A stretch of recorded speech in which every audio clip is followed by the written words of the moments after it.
Assalamualaikum warahmatullahi wabarakatuh. Perkenalkan, nama saya Neneng Siti Fatimah, Prodi PAUD semester 2 STAI Miftahul Huda Subang. Pada video ini, saya akan menyimpulkan materi dari mata kuliah pengantar studi Quran dosen pengampu Bapak Dr. Adudin Alijaya MPD dengan tema Al-Muhkam wal Mutasyabih. Dalam tema ini, saya akan menyampaikan materinya terlebih dahulu, seperti yang disampaikan oleh Bapak Dr. Adudin Alijaya MPD. Yang pertama, pengertiannya. Yang kedua, kriteria ayat muhkamat dan mutasyabihat. Yang ketiga, sikap ulama menghadapi ayat mutasyabihat. Yang keempat, hikmah ayat muhkamat dan mutasyabihat. Yang kelima, contoh ayat mutasyabihat. Berikut materinya. Al-Muhkam wal Mutasyabih. Pengertiannya, muhkam yaitu ayat yang jelas maksudnya dan tidak mengandung kemungkinan nasakh. Muhkam yaitu ayat-ayat yang berdiri sendiri dan tidak memerlukan keterangan. Muhkam adalah ayat yang jelas maknanya dan tidak terdapat kesulitan memahaminya. Ayat muhkam adalah ayat yang memiliki konten, sasaran, dan makna yang jelas sehingga tidak memerlukan interpretasi. Kriteria ayat muhkamat dan mutasyabihat. Kriteria ayat muhkamat: 1. Berhubungan dengan realitas. 2. Berhubungan dengan hukum qat'i, keharusan beriman, keharusan beramal soleh, dan lain-lain. Kriteria ayat mutasyabihat: 1. Membutuhkan penafsiran dan penelitian lebih lanjut. 2. Mengandung unsur sumpah. 3. Tidak diketahui hakikat maknanya.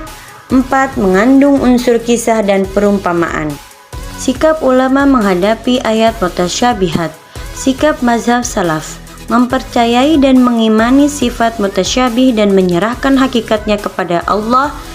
Mazhab khalaf: mentakwilkannya sampai mendapatkan pemahaman yang tidak bertentangan dengan kaidah umum. Mazhab khalaf ini disebut pula dengan mu'awilah atau mazhab takwil. Hikmah ayat muhkamat dan mutasyabihat: 1. Membuktikan akan otentitas Al-Quran sebagai kalam Tuhan. 2. Menjelaskan tegasnya Allah dalam memberikan kaidah kehidupan. 3. Menjadi motivasi untuk mengkaji, menganalisa, dan menafsirkan Al-Quran secara dinamis.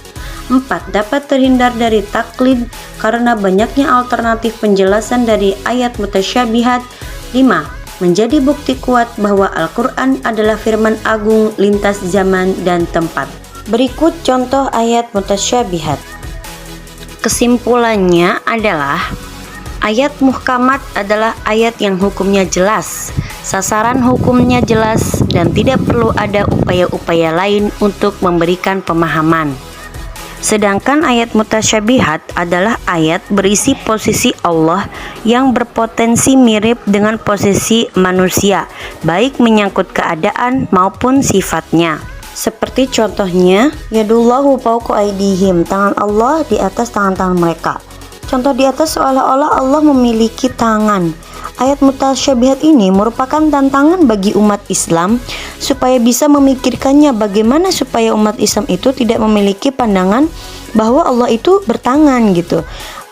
Bagaimana umat Islam itu bisa menjelaskan kepada umat muslim lainnya bahwa Allah itu bisa mendengar tanpa telinga, bisa melihat tanpa mata, bisa berbicara tanpa mulut.